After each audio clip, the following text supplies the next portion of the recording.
28 जानेवारीला उपमुख्यमंत्री अजित पवारांचा विमान अपघातात त्यांचा दुर्दैवी मृत्यू झाला। मात्र या दुर्घटनेच्या काही तासातच मंत्रालयातील अधिकाऱ्यांकडून राजस्थानातील 75 शिक्षण संस्थांना अल्पसंख्याक दर्जा दिल्याचं समोर आलं। खरं तर ही प्रक्रिया गेल्या वर्षी ऑगस्टपासून स्थगित होती। मात्र ज्यांच्याकडे हे खातं होतं त्या उपमुख्यमंत्री अजित पवारांच्या मृत्यूनंतर तातडीनं हा दर्जा देण्यात आल्याची घटना उघडकीस आली।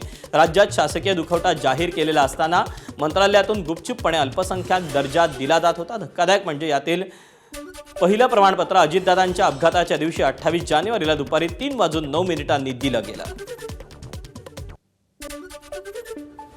राज्यातील 75 शिक्षण संस्थांना अल्पसंख्याक दर्जा दिल्याच्या प्रकरणात एबीपी माझानं उघडकीस आणल्यानंतर मुख्यमंत्री देवेंद्र फडणवीसांनी याची दखल घेतली।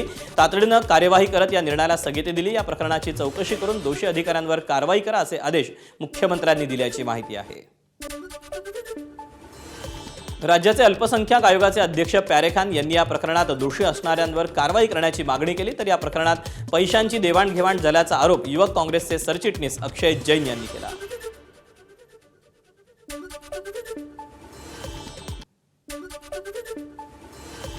महाराष्ट्र के मुख्यमंत्री श्री देवेंद्र फडणवीस जी से भी कहना चाहूँगा कि इसको संज्ञान में ले और इस पर कड़क कार्रवाई करे। ऐसे लोगों को जो देश का भविष्य, महाराष्ट्र का भविष्य ऐसे जो संस्था संचालक कर रहे हैं उन पे कड़क से कड़क कार्रवाई, और उन पे ये क्या संगठित अपराध है, ये सारी संस्था मिलके करती है, तो इन पे MCCO की कार्रवाई यानी मोकोका की कार्रवाई होनी चाहिए। बिल्कुल CID की होना चाहिए, CID मार्फत इसकी जांच होनी चाहिए। और ये जितने भी अपराधी टाइप के जो लोग हैं जो भारत का यानी कि जो बच्चों का भविष्य जो खराब कर रहे हैं, इन पे कड़क से कड़क कार्रवाई होनी चाहिए। आज राज्यात जे आहेत मंत्री राज्य चालवत नाही तर अधिकारी कर्मचारी ते राज्य कसं चालवतात हे याचं स्पष्ट उदाहरण आहे। म्हणजे एकीकडे राज्यातील उपमुख्यमंत्री ज्यांच्या निधनानंतर संपूर्ण राज्य शोकाकुल आहे, तो कोणत्याही पक्षाचा असेल, कोणत्याही जातीचा असेल, धर्माचा असेल, आणि एका बाजूला त्याच काही तासात त्याच मंत्रालयातील अधिकारी सरसकट 75 शाळांना काही तासात सर्टिफिकेट देत आहेत, ज्याच्यावर बंदी होती, ज्याच्यावर स्थगिती होती। मागच्या 3-4 महिन्यात त्याच्यावर एकही सर्टिफिकेट शासनातर्फे देण्यात आलेलं नव्हतं। अशी काय गडबड होती तर ते सरळ दिसतंय की पैशांची देवाणघेवाण याच्या माध्यमातून झालेली आहे। तर यांच्यावर कारवाई होणं खूप आवश्यक आहे, जेणेकरून हा मेसेज बाकी मंत्रालयातील अधिकारी असतील, कर्मचारी असतील, त्यांच्यावर हा वचक बसेल। मंत्रालयातील अधिकाऱ्यांनी राज्यातील 75 शिक्षण संस्थांना अल्पसंख्याक दर्जा दिल्याचं समोर आल्यानंतर विरोधकांनी सडकून टीका केली। त्या संपूर्ण प्रकरणाची जबाबदारी मुख्यमंत्र्यांनी स्वीकारावी असं काँग्रेसचे प्रदेशाध्यक्ष हर्षवर्धन सकपाळांनी म्हटलंय। तर हा मृताच्या टाळूवरचं लोणी खाण्याचा प्रकार असल्याचं म्हणत ठाकरेंच्या सेनेचे अंबादास दानवेंनीही सरकारवर टीका केली।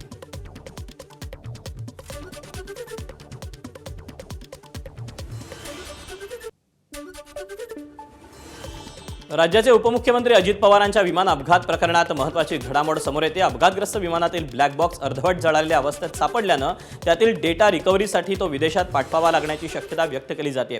सरकार याबाबत 1-2 दिवसात निर्णय घेणार असल्याची माहिती सूत्रांकडून मिळते। दरम्यान DGCA कडून विमान कंपनी आणि विमानाच्या तांत्रिक स्थितीबाबत सखोल चौकशी सुरू असून संपूर्ण तपास पूर्ण होण्यासाठी आणखी 10 ते 15 दिवस लागण्याची शक्यता आहे। आमदार रोहित पवार यांनी दिल्ली दौऱ्यात विमान सेवेतून निवृत्त झालेल्या अधिकाऱ्यांच्या भेटीगाठी घेतल्याची माहिती समोर येते। अजित पवारांच्या विमान अपघात प्रकरणाचा अधिकृत अहवाल येण्यासाठी वेळ लागू शकतो असं मत संबंधित अधिकाऱ्यांनी व्यक्त केल्याचं समजतं। दरम्यान अपघाताचं सत्य लवकर समोर यावं आणि अहवाल लवकर मिळावा यासाठी रोहित पवार यांनी काही खासगी गुप्तहेरांची भेट घेतल्याची सूत्रांची माहिती आहे।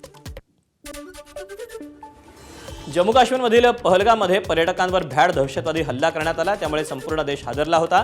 गेल्या वर्षी एप्रिल महिन्यात हा हल्ला करण्यात आला होता। त्यानंतर ऑपरेशन सिंदूरही राबवण्यात आलं। या घटनेत ज्या पर्यटकांना धर्म विचारून ठार मारण्यात आलं त्यात महाराष्ट्रातले पर्यटक होते। पुण्यातल्या संतोष जगदाळे यांच्या कुटुंबावरही या घटनेमुळे दुःखाचा डोंगर कोसळला। संतोष जगदाळेंना या हल्ल्यात ठार करण्यात आलं, ज्यानंतर त्यांच्या कुटुंबातील सदस्याला सरकारकडून नोकरीचं आश्वासन देण्यात आलं होतं। मात्र अद्यापही या आश्वासनाची पूर्तता झालेली नाही। आम्ही आता कसं जगायचं असा सवाल संतोष जगदाळेंच्या मुलीनं केला। मुख्यमंत्र्यांनी या प्रकरणात वैयक्तिक लक्ष घालून आमच्या कुटुंबाला न्याय द्यावा अशी विनंती आसावरी जगदाळेंनी एबीपी माझाशी बोलताना केली। आत्तापर्यंत आम्ही जे काही खर्च करतोय घरातलं छोट्या छोट्या गोष्टी असतात जे वडील करत होते ते सर्व मी आता करते। ते आता मी जो पूर्वी जॉब करायचे त्यातनं जे सेव्हिंग्स केलं होतं त्यातून करते, पण आता जो डेली इन्कम असतो, मंथली इन्कम असतो त्याची फार आवश्यकता आहे। जे अधिकारी आहेत मोठे मोठे ज्यांच्याकडे फाईल गेलेली मला असं सांगितल्यानंतर मी त्या सगळ्यांना फोन केले पण सगळ्यांकडनं मला असाच रिस्पॉन्स आला की एक जण म्हणते की माझ्याकडे फाईल नाही आहे, माझ्याकडे फाईल नाही आहे. पण ह्या महाराष्ट्र सरकारला खूप कळकळीची विनंती आहे की माझ्या मुलीला शासकीय सेवेमध्ये रुजू करून घ्यावं.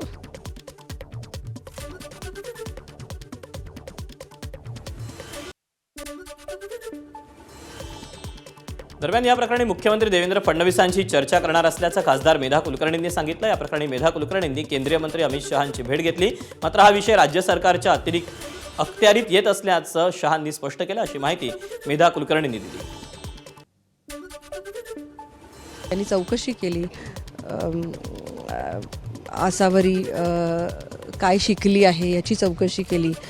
मैं बेटी से संपर्क करूंगा, मैं उसको न्याय दिलाऊंगा, अतिशय संवेदनशील त्यांनी ऐकून घेतलेलं आहे. आणि ते महाराष्ट्राच्या शासनाशी सुद्धा अतिशय त्वरेने बोलतील याची मला खात्री आहे. आणि लवकरात लवकर तिला न्याय मिळेल, तिला शासकीय सेवेमध्ये घेतलं जाईल याची मला खात्री आहे. मुंबई महानगरपालिकेमध्ये आज सभागृहात जोरदार गोंधळ पाहायला मिळाला. नगरसेवक सभागृहात उपस्थित असताना महापौर वेळेत न आल्यानं विरोधकांनी आक्षेप घेत घोषणाबाजी केली. महापौर वेळेवर येत नसतील तर सभागृहाला शिस्त कशी लागणार असा सवाल विरोधकांकडून उपस्थित करण्यात आला. त्यामुळे काही काळ सभागृहाचं कामकाज ठप्प झाल्याचं चित्र होतं. मात्र महापौर आल्यानंतर सभागृहाचं कामकाज अखेर सुरू झालं. मुंबई महानगरपालिकेच्या विशेष सभेत महत्त्वाचे निर्णय जाहीर करण्यात आले. भारतीय जनता पक्षाचे गणेश खणकर यांची सभागृह नेते म्हणून घोषणा करण्यात आली, तर ठाकरेंच्या शिवसेनेच्या किशोरी पेडणेकर यांना विरोधी पक्षनेते म्हणून अधिकृत मान्यता देण्यात आली. मुंबई महापालिकेतील त्या पहिल्या महिला विरोधी पक्षनेत्या ठरल्या. दरम्यान नगरसेवकांच्या वाढत्या संख्येमुळे सभागृहात आसन व्यवस्था वाढवण्याचा निर्णय महापौरांनी जाहीर केला. सभागृहातील पुतळे त्याच ठिकाणी पुनर्स्थापित करून जागेचा योग्य वापर करत अतिरिक्त आसन व्यवस्था उभारण्याचा निर्णय घेण्यात आलेला आहे. मुंबई महापालिकेतील भ्रष्टाचारमुक्त कारभारासाठी भाजपनं पहिलं पाऊल टाकलंय. मुंबई महापालिकेतील शैक्षणिक साहित्याची खरेदी JEM पोर्टलद्वारे करा अशी मागणी मुंबई भाजपा अध्यक्ष अमित साटम यांनी महापौर रितू तावडे आणि पालिका आयुक्तांकडे केली. कंत्राटदाराकडून होणाऱ्या खरेदीत आर्थिक अनियमितता होत असल्याचा आरोप साटम यांनी केला. मुंबई महानगरपालिकेला भ्रष्टाचार विरहित प्रशासन देण्याकरता मी अशी सूचना मुंबईच्या महापौरांना आणि महानगरपालिकेच्या आयुक्तांना केलेली आहे की ज्या ज्या वस्तूंची खरेदी ही मुंबई महानगरपालिका करते ती कंत्राटदारांकडनं न करता डायरेक्ट मॅन्युफॅक्चररकडनं केंद्र सरकारच्या JEM पोर्टलवरनं त्याची खरेदी करावी, जेणेकरून मॅन्युफॅक्चररची होलसेल प्राईजला त्या वस्तू महानगरपालिकेला विकत घेता येतील, डायरेक्ट मॅन्युफॅक्चररकडनं त्या विकत घेता येतील. त्यामुळे मधल्यांची टोळी ही पूर्णपणे त्याच्यामध्ये नष्ट होईल. ठाणे महापालिकेत शिवसेनेनं सत्ता स्थापन केली. आता ठाण्यावर नियंत्रण मिळवण्यासाठी भाजपनं खेळी केली. MMRDAच्या धर्तीवर ठाण्यात TMRDA स्थापन करा अशी मागणी ठाण्याचे उपमहापौर कृष्णा पाटील यांनी केली. मुख्यमंत्री उपमुख्यमंत्र्यांना पत्र लिहून त्यांनी ही मागणी केली.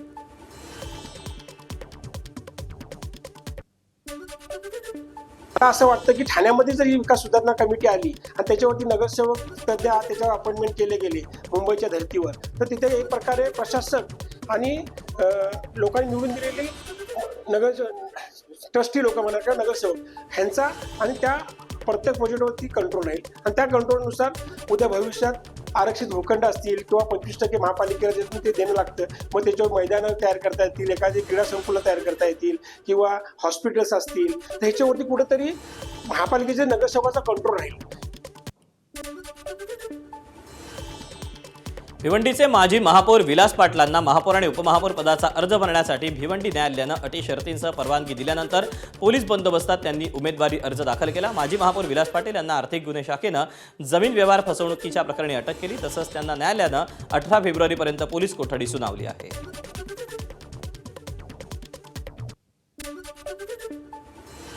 कोल्हापूर जिल्हा परिषदेत मोठा भाऊ कोड यावरून भाजप आणि राष्ट्रवादी काँग्रेसमध्ये जुंपली. राष्ट्रवादी काँग्रेसला जास्त जागा मिळाल्या असल्या तरी मतदान भाजपला जास्त झालं, त्यामुळे जिल्हा परिषदेचे अध्यक्षपद आम्हाला देखील मिळालं पाहिजे असं भाजप खासदार धनंजय महाडिक यांनी म्हटलं. तर राष्ट्रवादी काँग्रेसच्या जास्त जागा निवडून आल्यानं जिल्हा परिषदेचा अध्यक्ष राष्ट्रवादीचाच होणार असं हसन मुश्रीफ यांनी स्पष्ट केलं. त्यामुळे आता जिल्हा परिषदेचा अध्यक्ष नेमका कोड होणार याकडे सगळ्यांचं लक्ष लागलं आहे. आत्ताच दादांनी सांगितल्याप्रमाणे निश्चित आहे की त्यांची संख्या जास्त असल्यामुळे स्वाभाविकपणे ते मागणी करणार आहेत.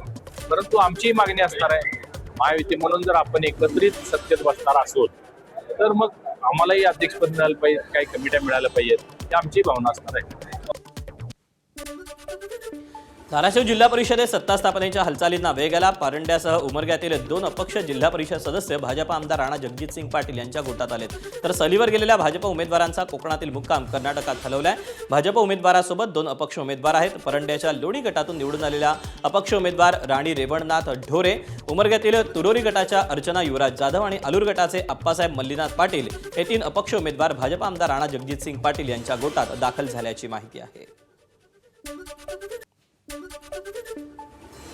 धाराशिवमध्ये जिल्हा परिषद अध्यक्षपदावरून भाजप आणि शिवसेना यांच्यात सुरू असलेला वाद आता निवळण्याच्या मार्गावर आहे. भाजप आमदार राणा जगजितसिंग पाटील यांच्या पत्नी अर्चना पाटील यांच्या उमेदवारीला विरोध करणाऱ्या सावंत समर्थकांनी नरमाईची भूमिका घेतली. पक्ष आदेश देईल तर अर्चना पाटील यांना पाठिंबा देऊ अशी भूमिका जिल्हाध्यक्ष दत्ता साळुंके यांनी मांडली.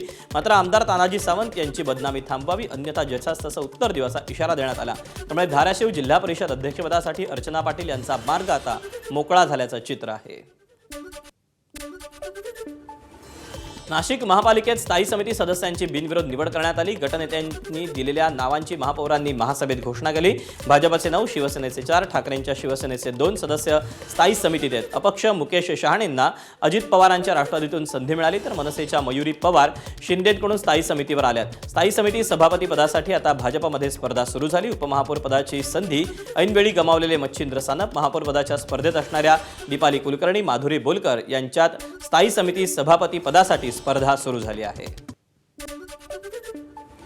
धुळे महापालिकेत महापौरांनी शासकीय वाहन महापौर पदाचा भत्ता नाकारत अंध अपंग संस्थांना मदत जाहीर केली. त्यांच्या या आदर्श निर्णयाची शहरात चर्चा रंगली आहे. पदभार स्वीकारल्यानंतर पहिल्या दिवशी महापौर मायादेवी परदेशी आपल्या पतीसोबत दुचाकीवरून महापालिकेत आल्या. शहराच्या स्वच्छतेसाठी काम करणाऱ्याला प्राधान्य देणार असल्याचं त्यांनी म्हटलं आहे.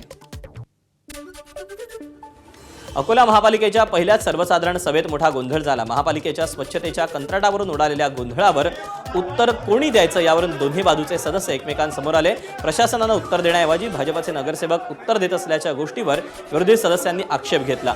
शहरातील स्वच्छतेसाठी पडीक वॉर्डांचं बजेट वाढवण्यावरून सत्ताधारी आणि विरोधकांमध्ये मतभेद झाले.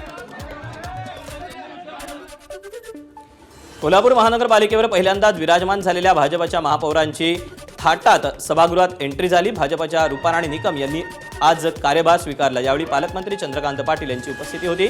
उपमहापौर म्हणून जनसुराज्य पक्षाचे अक्षय जरग हे विराजमान झाले. माजी मंत्री माणिकराव कोकाटेंना मंत्रिपद किंवा लाभाचं पद स्वीकारण्यापासून घालण्यात आलेली मनाई कायम ठेवण्यात आली आहे. कोकाटेंनी सुनावणी पुढे ढकलण्याची विनंती केल्यामुळे सर्वोच्च न्यायालयात आजची सुनावणी टळली असून आता 1 आठवड्यानंतर पुन्हा सुनावणी होणार आहे. सदनिका प्रकरणात सुनावण्यात आलेल्या शिक्षेमुळे त्यांची आमदारकी धोक्यात आली होती. मागील सुनावणीत न्यायालयानं आमदारकीसाठी संरक्षण दिलं, मात्र मंत्रिपद किंवा लाभाचं पद स्वीकारण्यास मनाई केली होती. शिक्षेला स्थगिती मिळावी यासाठी कोकाटेंकडून सर्वोच्च न्यायालयात अर्ज दाखल करण्यात आला आहे. कोकाटे साहेबांकडनं ॲडजमेंटचं ॲप्लिकेशन आणण्याचा प्रयत्न झाला आणि या सर्व याच्यात सुनावणी 1-2 आठवड्यासाठी पुढे ढकलली गेली आहे. परंतु कागदावरचे मेरिट तेच आहेत, तर सुनावणी कितीही पुढे ढकलली गेली तरी मेरिट तेच राहणार आहेत आणि योग्य निकाल तो लवकरच होणार आहे. नंदुरबार जिल्ह्यात गेल्या महिनाभरापासून पालकमंत्री पद रिक्त असल्यानं जिल्हा नियोजन समितीच्या निधी आढाव्यावर प्रश्नचिन्ह निर्माण झालं. माजी मंत्री माणिकराव कोकाटे यांनी शिक्षा सुनावल्यानंतर राजीनामा दिल्यापासून हे पद रिक्त आहे. शिवसेनेचे आमदार चंद्रकांत रघुवंशी यांनी जिल्ह्याचं पालकत्व शिवसेनेला द्यावं अशी मागणी केली आहे. तर भारतीय जनता पक्षाकडूनही दावा करण्यात आला. भाजपचे प्रदेश सरचिटणीस विजय चौधरी यांनी शेजारच्या धुळे जिल्ह्याचे पालकमंत्री जयकुमार रावल यांच्याकडे अतिरिक्त कार्यभार देण्याची मागणी करत लवकरच मुख्यमंत्री देवेंद्र फडणवीस यांची भेट घेणार असल्याचं सांगितलं आहे. आमच्या शेजारच्या जिल्ह्यामध्ये म्हणजे धुळे जिल्ह्यामध्ये पालकमंत्री म्हणून जयकुमारजी रावल आहेत. याआधी त्यांनी नंदुरबार जिल्ह्याचं पालकमंत्री म्हणून अतिशय प्रभावीपणानं काम केलेलं आहे. धुळे जिल्ह्याचा पालकमंत्री जयकुमार रावलजी यांच्याकडे आहेत. त्यांनाच नंदुरबार जिल्ह्याचा अतिरिक्त पदभार या ठिकाणी पालकमंत्रीपदी द्यावं अशा प्रकारची आमची मागणी, आमची भूमिका. अन्न आणि औषध प्रशासन मंत्री नरहरी झिरवळांच्या कार्यालयातील लाचखोरी प्रकरणी राष्ट्रवादी काँग्रेसची बैठक होणार आहे. राष्ट्रवादीच्या कोर कमिटीची 6 वाजता बैठक पार पडेल. लाच प्रकरणातील सत्यता उपमुख्यमंत्री सुनेत्रा पवार समजून घेणार आहेत. तसंच या बैठकीत राष्ट्रवादी अध्यक्ष यांच्या निवडीवर देखील चर्चेची शक्यता आहे. पुढील 15 दिवसात राष्ट्रीय अध्यक्षांच्या निवडीची प्रक्रिया सुरू होणार असल्याची माहिती सूत्रांनी दिली आहे. लाचलुचपत प्रतिबंधक विभागानं अन्न आणि औषध विभागातील क्लर्क राजू ढेरिंगेला अटक केल्यानंतर सत्र न्यायालयात हजर केलं. न्यायालयानं ढेरिंगे याला 2 मार्चपर्यंत न्यायालयीन कोठडी सुनावली. मंत्रालयाच्या अन्न आणि औषध प्रशासन विभागामध्ये कार्यरत असलेल्या ढेरिंगे यांच्यावर मेडिकल प्रवासावर केलेली कारवाई रद्द करण्यासाठी 50,000ची लाच मागितल्याचा आरोप आहे. या लाचेचा पहिला हप्ता म्हणून 35,000 रुपये स्वीकारताना लाचलुचपत प्रतिबंधक विभागानं त्यांना रंगेहात अटक केली. मालेगाव उपमहापौरांच्या कार्यालयात पुन्हा टिपू सुलतान याचा फोटो लावणार असल्याचं वक्तव्य शाने हिंद यांनी एका स्वागत समारंभात केलं. मात्र पुन्हा एकदा मालेगावात यावरून वादाची ठिणगी पडण्याची शक्यता आहे. मालेगाव शहरातील किल्ला परिसरात आयोजित स्वागत कार्यक्रमात भाषण करताना उपमहापौर शाने हिंद यांनी पुन्हा एकदा टिपू सुलतानचं कौतुक केलं. जहां मस्जिदों की हिफाजत की, वहां मंदिरों की भी हिफाजत की. जहां मुसलमानों का सोचा, वहां हिंदुओं का भी सोचा. जिन्होंने तालीम को आगे बढ़ाने के लिए कोशिश की, वहां टीपू सुल्तान, हजरत टीपू सुल्तान की तस्वीर भी इंशाअल्लाह हमारे ऑफिस में आज रिपेयरिंग के बाद लगेगी. टिपू सुलतान फोटो वादानंतर खासदार संजय राऊतांनी भाजपावर टीका केली. भाजपाला कामधंदा नाही, वादावर पडदा टाकायला हवा असं खासदार संजय राऊत म्हणतात. भाजपाचेच माजी राष्ट्रपती रामनाथ कोविंद टिपूचं गुणगान करत असल्याचं राऊत म्हणाले. रामनाथ कोविंद राष्ट्रपती असताना ते कर्नाटकात गेले आणि त्यांनी टिपू सुलतानवरती गौरवाची फुलं उधळलीच होती. तेव्हा तुम्ही का नाही रोखलं? महाराष्ट्रात असेल, मुंबईत असेल, अकोला महानगरपालिकेत भाजपची सत्ता असताना टिपूच्या नावानं अनेक प्रकल्प सुरू केले. मुंबई महानगरपालिकेमध्ये विद्यमान नगरसेविका महापौर ऋतू तावडे, अमित साटम यांचं अनुमोदन आहे टिपू सुलतानच्या नावानं रस्ते आणि बगीचाला नावं देण्यासंदर्भात. तेव्हा भारतीय जनता पक्षाने टिपू प्रकरणामध्ये आ बैल मुझे मार करू नये. एबीपी माझा, उघडा डोळे बघा नीट.